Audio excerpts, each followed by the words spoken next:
Welcome back to 10 Slide Info. This video will give you more facts and updates on the Azerbaijan-Armenia clashes over the Nagorno-Karabakh region. As the crisis between Armenia and Azerbaijan escalates, many countries were putting efforts to stop the war. The fierce fighting, which continued for a third day on Tuesday, has killed dozens of soldiers and at least 11 civilians so far. The United Nations and the international community have called for an immediate ceasefire and a negotiated settlement. France is calling for an urgent meeting of the Minsk group, which is led by Russia, France, and the United States, to find a solution to the long running conflict.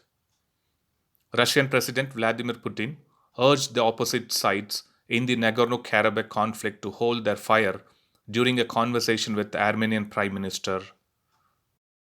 The United States Secretary of State Mike Pompeo has urged Armenia and Azerbaijan to cease hostilities as clashes continue over the breakaway Nagorno-Karabakh region.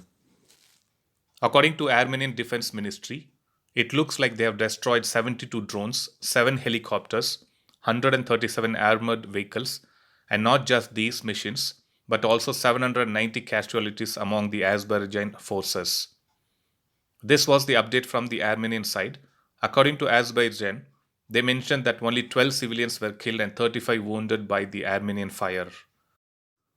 The Armenian Defense Ministry also mentioned that a Turkish F-16 fighter jet shot down an Armenian Su-25 warplane over the Armenian territory, but this was later denied by Azerbaijan's defense ministry and also the Turkey officials. Turkey is in full position to support Azerbaijan in this particular conflict, and the same was mentioned by Turkey president as well. According to sources, it looks like Turkey has sent around 4,000 fighters from Turkey-controlled northern Syria to Azerbaijan, and they have been involved in the hostilities in Nagorno-Karabakh region. Even though Armenia said that one of its warplanes was shot down Tuesday by a fighter jet from Azerbaijan's ally Turkey, killing the pilot, there seems to be no clear evidence on this, and both Turkey and Azerbaijan denied this particular issue. As per the Armenian officials, the fighter which was shot down in Armenian airspace was Su-25, and it was by a Turkish F-16 fighter jet that took off from Azerbaijan. Looks like there will be more investigation on this particular issue to prove the Armenians' claim of Su-25 being shot by Turkish F-16 fighter. Even though the Nagorno-Karabakh lies within the Azerbaijan region, it has been under the control of ethnic Armenian forces backed by the Armenian government since 1994. And now it looks like Azerbaijan wants to control it and take it from the Armenian control. Now, with the support of Turkey, which has mentioned that Turkey will be fully committed in helping the Azerbaijan take back its occupied lands and to defend the rights and interests under international law, it looks like Azerbaijan got more confidence in fighting this particular war.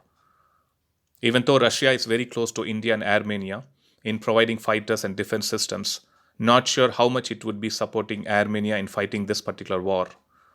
Actually, there shouldn't be any such war for a region which is not going to give us anything but make us waste precious money on such wars and fights. So that was a quick update on what's happening with the Armenia and Azerbaijan conflict war. I'll upload another video with more updates on this particular conflict. Thanks for watching. I'll upload another video with a new defense update or an aviation update later. Please do subscribe my channel and hit the bell button next to it, and also feel free to leave a comment in the comment section. Thank you.